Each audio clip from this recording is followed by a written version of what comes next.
सबसे पहले अपन चलते हैं चालकों के लिए।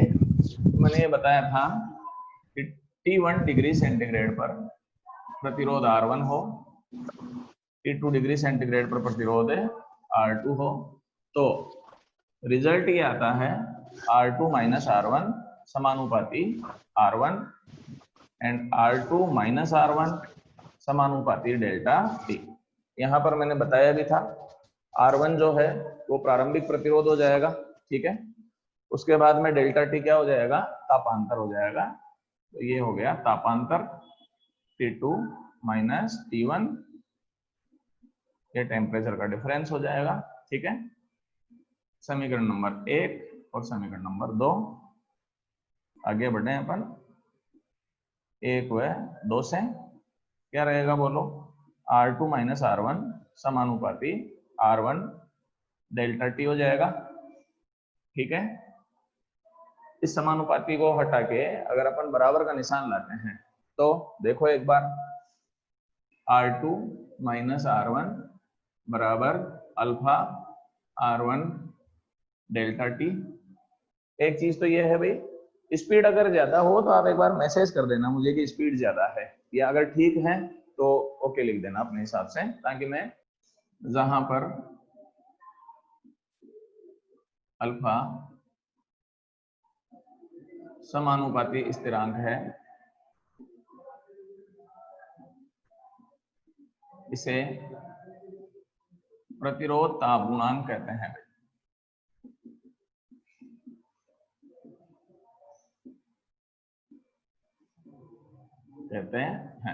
ठीक है।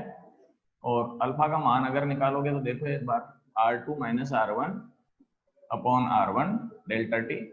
मात्रक, इसका मात्रक ओम हो जाएगा, ये ओम हो गया, ओम से ओम कैंसिल हो गया, तो प्रति डिग्री सेंटीग्रेड इसका मात्रक हो गया, या प्रति केल्विन या केल्विन इनवर्स, ये सारे इसके मात्रक हो जाते हैं। अब अपन इसमें आगे चलते हैं। देखो ये समीकरण नंबर 3 है, इस R1 को इधर ले जाएं अपन, तो R2 बराबर क्या आएगा बताओ, alpha R1 delta T plus R1। अब 11th क्लास में आपने पढ़ा होगा, ये सरल रेखा का समीकरण है भाई, y बराबर mx प्लस c। मैथ्स वालों के तो वैसे भी इनकी प्रश्नावलियां चलती है, बायो वालों को फिजिक्स में पढ़ाया होगा। सरल रेखा का समीकरण होता है y बराबर mx प्लस c। यहां से आप तुलना करें, x अक्ष पर तो कौन आएगा, डेल्टा T आ जाएगा, इसके बाद में y अक्ष पर कौन आएगा, R2 आ जाएगा। यहां से तुलना करोगे तो m का वैल्यू जो होगा वो किसके बराबर हो जाएगा, अल्फा R1 के बराबर हो जाएगा, और c का जो वैल्यू होगा वो किसके बराबर हो जाएगा, R1 के बराबर हो जाता है। अगर अपन इसका ग्राफ खींचें तो सरल रेखा का ग्राफ आप जानते ही हैं। देखो भाई, ये इधर ले लें डेल्टा T तापांतर, इधर ले लेते हैं अपन R2। अब सवाल उठता है कि ग्राफ कैसे बनाएं, तो एक तरीका बता देता हूं मैं। सबसे पहले x अक्ष पर डेल्टा T है, तो डेल्टा T का मान मूल बिंदु के लिए 0 लेंगे, यहाँ पे रखो, डेल्टा T का मान 0 रखोगे, ये पद 0 हो जाएगा। R2 किसके बराबर हो जाएगा, R1 के बराबर हो जाता है।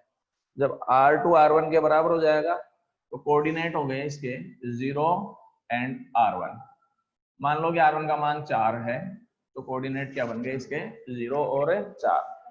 0 और 4 कैसे लगाएंगे आप, ये 0 4 इस पर गिन लेंगे अपन, उसके बाद में ऊपर की ओर ग्राफ चलेगा। ये ग्राफ जो है सरल रेखा हो जाता है अभी, ये स्ट्रेट लाइन ग्राफ हो जाएगा। ये जो जगह होगी वो किसके बराबर हो जाएगी, R1 के बराबर हो जाएगी। इस ग्राफ का अगर आप ढाल देखेंगे, स्लोप जिसको बोलते हैं या प्रवणता जिसको बोलते हैं, ग्राफ का ढाल m बराबर आएगा अल्फा R1। वो यहां से तुलना कर ली भाई, c का मान किसके बराबर हो जाएगा, R1 के बराबर, तो ये अंतखंड कट गया है इसमें, ये R1 हो गया, ग्राफ का ढाल किसके बराबर हो गया, अल्फा R1 के बराबर हो गया। अब अपन चलते हैं समीकरण, इसी से चलते हैं आगे, समीकरण से 4 नंबर ले लेता हूं मैं इसको, 4 से ये लिख सकते हैं अपन, R2 is equal to R1 1 plus alpha delta T. ये इनका समीकरण बन गया। एक बार आप इसका स्क्रीनशॉट ले लीजिए, उसके बाद में फिर मैं आगे बढ़ूंगा। ये आया अपने पास R2 is equal to R1 1 plus alpha delta T, ठीक है ना। अब आप जानते हैं, इतना तो 10th में पढ़ चुके हैं और मैं स्टडी करा दूंगा। R बराबर क्या आता है, रो एल अपॉन ए। रो एल अपॉन ए इसमें रखें तो R2 का वैल्यू क्या हो जाएगा बताओ, रो 2 एल अपॉन ए बराबर rho 1 L upon A 1 plus alpha delta T. L upon A से ये कैंसिल हो गया, ठीक है। Then rho 2 is equal to rho 1 plus alpha delta T. अगर आप देखते हैं तो ये समीकरण और ये समीकरण एक जैसे ही हैं, इसीलिए अगर अपन इस समीकरण से अल्फा का मान निकालते हैं तो ये आएगा रो 2 minus rho 1 upon rho 1 delta T. यहाँ पर रो 2 कितने डिग्री सेंटीग्रेड पर प्रतिरोधकता होगी, 80 डिग्री सेंटीग्रेड पर। रो 1 कितने पर प्रतिरोधकता का मान हो जाएगा, ठीक है। इसको थोड़ा मैं चेंज कर लूं भाई, ये लिख सकते हैं delta rho upon rho 1 delta T लिख सकते हैं। इसको थोड़ा सा और चेंज कर लेते हैं। डेल्टा रो का मतलब है दोनों प्रतिरोधकताओं का अंतर हो गया, ठीक है। Alpha is equal to delta rho upon rho 1 upon delta T. आप समझ सकते हैं, ये लिखा जा सकता है, बिल्कुल गलत नहीं है। डेल्टा रो अपॉन रो 1, ये डेल्टा टी। इस पद में इसको डिवाइड कर रहे हैं तो ये नीचे मल्टीप्लाई हो जाएगा, ठीक है ना। ये जो पद है ना भाई, डेल्टा रो अपॉन रो 1, इसे प्रतिरोधकता भिन्न गुणांक कहते हैं।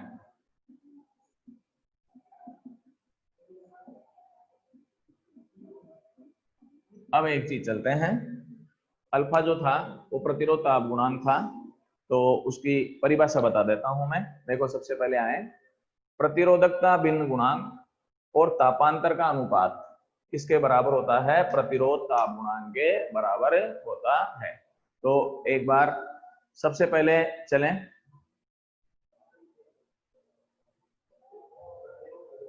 है ना। हाँ भाई, तो प्रतिरोधकता भिन्न गुणांक तथा तापांतर का अनुपात इसके बराबर होता है, प्रतिरोध ताप गुणांक के बराबर होता है, ठीक है। आगे बढ़े अपन। अब एक न्यूमेरिकल या एग्जांपल बता देता हूं। हाँ, एक चीज और बता देता हूं मैं, ये जो प्रतिरोध ताप गुणांक है इसका मान चालकों के लिए धनात्मक होता है, अर्धचालकों और कुचालकों के लिए इसका मान ऋणात्मक होता है। धनात्मक का मतलब होता है कि तापमान बढ़ेगा तो प्रतिरोध भी बढ़ेगा, तो प्रतिरोध ताप गुणांक धनात्मक होता है। अगर तापमान में वृद्धि करने पर प्रतिरोध में कमी आ रही है, इसका मीनिंग सीधा सा ये है कि प्रतिरोध ताप गुणांक ऋणात्मक है। तो प्रतिरोध ताप गुणांक धनात्मक का मतलब समझ में आ गया। धनात्मक का मतलब है अगर टेम्परेचर बढ़ रहा है, प्रतिरोध भी बढ़ रहा है, तो प्रतिरोध ताप गुणांक धनात्मक होगा। लेकिन यदि तापमान में वृद्धि करने पर प्रतिरोध ताप गुणांक में कमी आ रही है, इसका मतलब ये होगा कि उन पदार्थों का प्रतिरोध ताप गुणांक जो है वो ऋणात्मक होता है। क्लियर? कोई डाउट नहीं है इसमें, कोई दिक्कत हो आप पूछ सकते हैं। सबसे पहले एक एग्जांपल बता देता हूं मैं। किस ताप पर किसी धातु का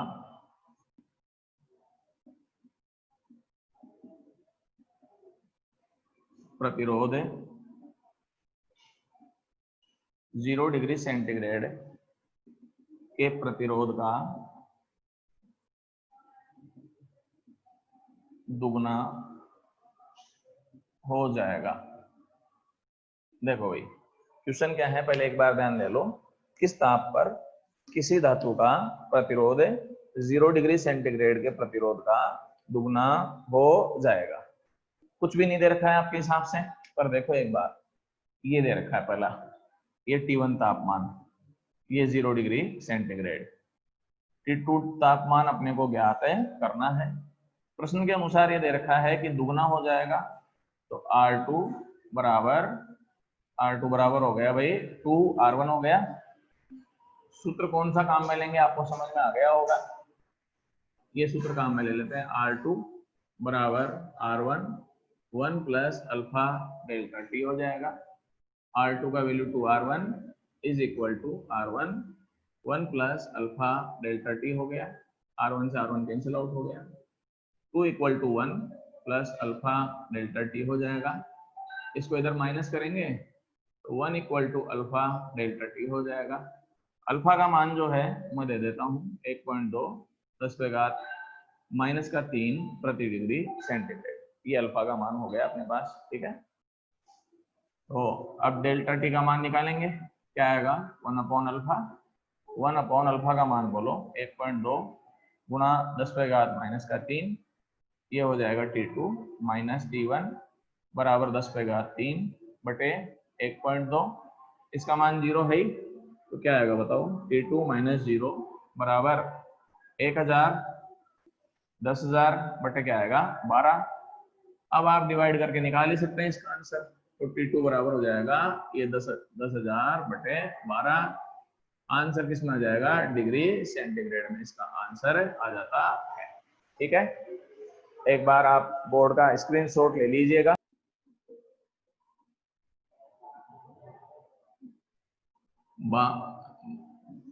बर्फ के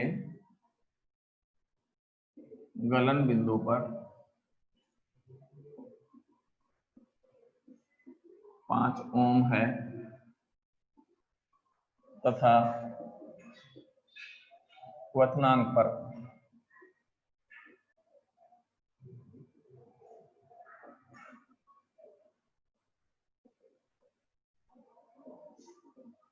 5.25 ओम है, तो किस ताप पर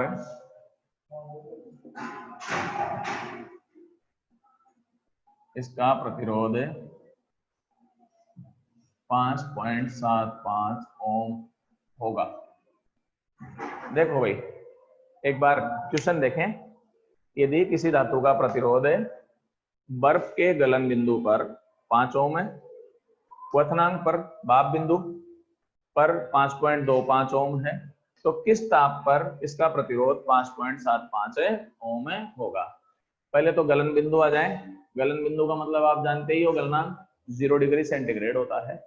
उसके बाद में भाप बिंदु, भाप बिंदु का मतलब पानी उबलता है, आप सब जानते हैं कितने पर उबलता है, 100 डिग्री सेंटीग्रेड पर उबलता है। तो आ गया। तो सबसे पहले तापमान दे रखा है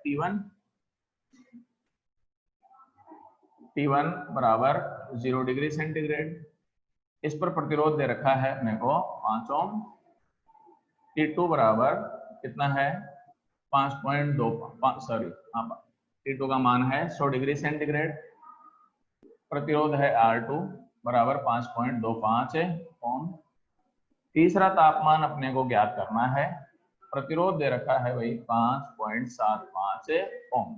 क्लियर है, कोई दिक्कत नहीं होनी चाहिए इसमें। अब अपन चलें पहले इसके लिए, और पहले और दूसरे के लिए फॉर्मूला अप्लाई करो भाई, पहला और दूसरा। तो पहले और दूसरे के लिए फॉर्मूला अप्लाई करें। अल्फा का सूत्र बोलो भाई, R2 minus R1 upon R1 delta T हो जाएगा। इसके लिए डेल्टा T निकालोगे तो T2 माइनस T1। T2 का मान कितना है भाई 100 माइनस 0 बराबर कितना आएगा 100, ठीक है। यहां से चलें अपन अल्फा। R2 का मान देखें एक बार कितना है 5.25 माइनस 5 अपॉन 5 इंटू इसका मान कितना, या एक काम करें अपन मान नहीं रखते हैं, बिना मान रखे चलते हैं, फॉर्मूला ही बना देता हूं पहले मैं। देखो R2 minus R1 upon R1 delta T का मान कितना आ गया 100। ये समीकरण नंबर 1 मान लिया। अब इसी सूत्र को एक बार जो है अपने ये T1 और T3 के लिए अप्लाई करेंगे भाई। इसके लिए अप्लाई करेंगे T1 और T3 के लिए। इसमें भी अल्फा निकालो, तो अल्फा बराबर आएगा R3 minus R1 upon R1 delta T dash, क्या आएगा इसमें डेल्टा T डैश।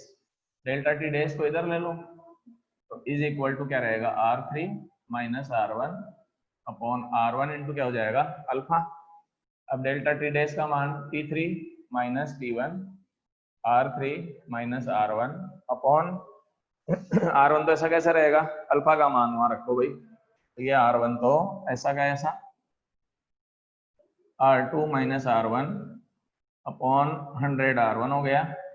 R1 से R1 कैंसिल आउट हो जाएगा, तो T3 माइनस 0 बराबर R3 माइनस R1 इंटू 100 बटे R2 माइनस R1। अब कुछ नहीं करना है अपने को, R1 R2 R3 का मान रखना है। मान रखेंगे तो क्या आएगा बताओ, चलो भाई। T3 बराबर 5.75 माइनस 5 बटे 5.25 माइनस 5 गुणा 100, ये 0.75 बटे 0.25 इंटू कितना आ गया 100, ये 3 बार कैंसिल आउट हो गया, तो T3 का मान आ गया 300 डिग्री सेंटीग्रेड। ये तुम्हारी बुक का एग्जाम्पल भी है और न्यूमेरिकल भी हो गया। अब नेक्स्ट टॉपिक चलते हैं, अर्धचालकों पर ताप का प्रभाव।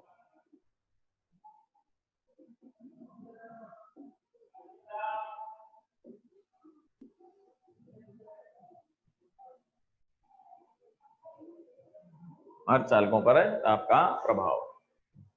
देखो भाई, मैं तुमको एक चीज बता देता हूं, अर्धचालकों के बारे में ज्यादा डिटेल जो है ना अपन चैप्टर नंबर 16 में 16वें पार्ट में पढ़ेंगे, तो इनके बारे में इसमें बहुत कम ही है, केवल चालकों के बारे में ही मिलता है। सबसे पहले अपन चलें, अर्धचालक वे पदार्थ होते हैं जो 0 केल्विन ताप पर कुचालकों की भांति व्यवहार करते हैं। मतलब परम शून्य ताप पर ये पदार्थ कुचालकों की भांति व्यवहार करते हैं। उस समय इनमें कोई भी मुक्त इलेक्ट्रॉन नहीं पाया जाता है। जैसे जैसे तापमान में वृद्धि की जाती है, ठीक है, तो तापमान में वृद्धि करने पर इनमें सहसंयोजक बंध टूटते हैं और बंध टूटने के कारण मुक्त इलेक्ट्रॉन और होल उत्पन्न होते हैं। होल क्या होते हैं ये 16वें पार्ट में समझ में आएगा। तो मुक्त इलेक्ट्रॉन उत्पन्न होते हैं जिसके कारण इनके प्रतिरोध में कमी आती है और चालकता में वृद्धि होने लगती है। तो इनमें उल्टा चल रहा है भाई, तापमान बढ़ाओगे प्रतिरोध में क्या आएगी, कमी आ जाती है, ठीक है ना। तो इन पदार्थों के लिए प्रतिरोध ताप गुणांक ऋणात्मक होता है, याद रखना भाई, क्योंकि बोर्ड में एक क्वेश्चन बहुत आता है। उन दो पदार्थों के नाम लिखिए जिनके लिए प्रतिरोध ताप गुणांक ऋणात्मक होता है। अब अर्धचालकों के उदाहरण मैंने लिखवा रखे हैं, सिलिकॉन एंड जर्मेनियम होते हैं। तो ऐसे दो पदार्थों के उदाहरण जिनके लिए प्रतिरोध ताप गुणांक ऋणात्मक होता है, क्या क्या हो गए, एक तो सिलिकॉन हो गया और एक जर्मेनियम हो जाता है, ठीक है। इसमें तुम्हारे इतना ही है, ज्यादा डिटेल 16वें पार्ट में अपन पढ़ेंगे, ठीक है। नेक्स्ट अपन चलते हैं कुचालकों पर ताप का प्रभाव।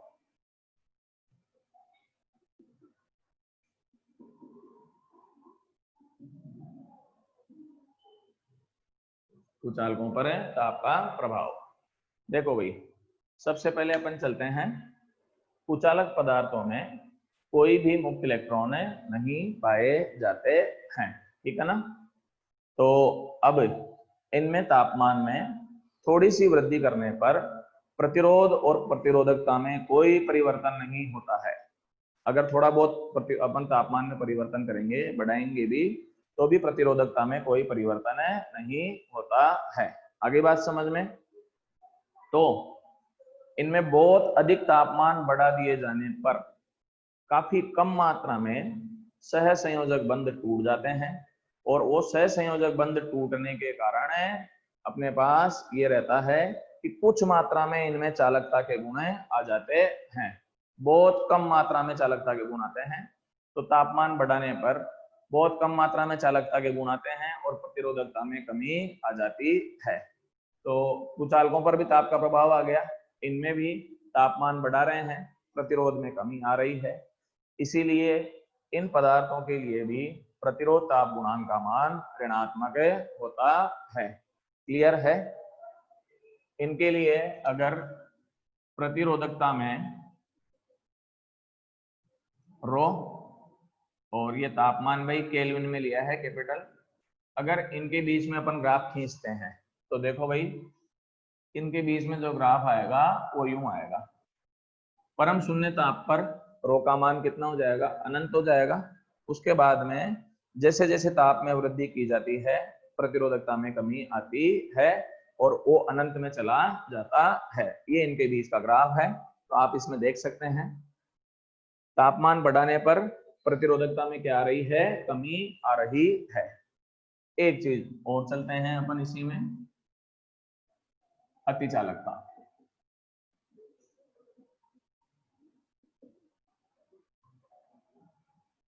Super conductivity.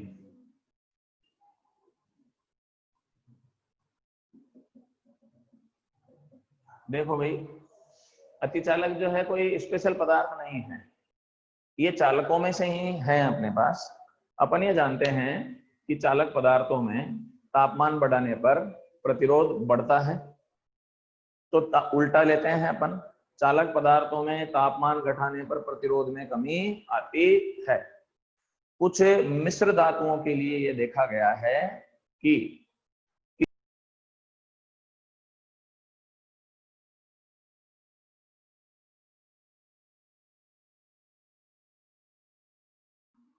कनेक्टिविटी चली गई, तो दोबारा अपन चालू करते हैं। अतिचालक कोई स्पेशल पदार्थ नहीं है, अपन ये जानते हैं तापमान बढ़ाने पर चालकों के प्रतिरोध में क्या आती है, कमी आती है। तो किसी निश्चित ताप पर कुछ मिश्र धातुओं में ये देखा गया है कि निश्चित ताप पर उनका प्रतिरोध 0 हो जाता है। ऐसे पदार्थ अतिचालक पदार्थ कहलाते हैं। ये घटना अतिचालकता कहलाती है। जिस निश्चित ताप पर अतिचालकों की प्रतिरोधकता का मान 0 हो जाता है उसको क्रांतिक ताप कहते हैं भाई। कौन सा ताप कहते हैं, क्रांतिक ताप, क्रिटिकल टेम्परेचर। इस ताप पर अतिचालकों के लिए प्रतिरोध का मान पूर्णतः 0 हो जाता है। इसीलिए पारे के लिए जब अपन ग्राफ खींचते हैं तो यूं आता है भाई पारे के लिए ग्राफ, ये 0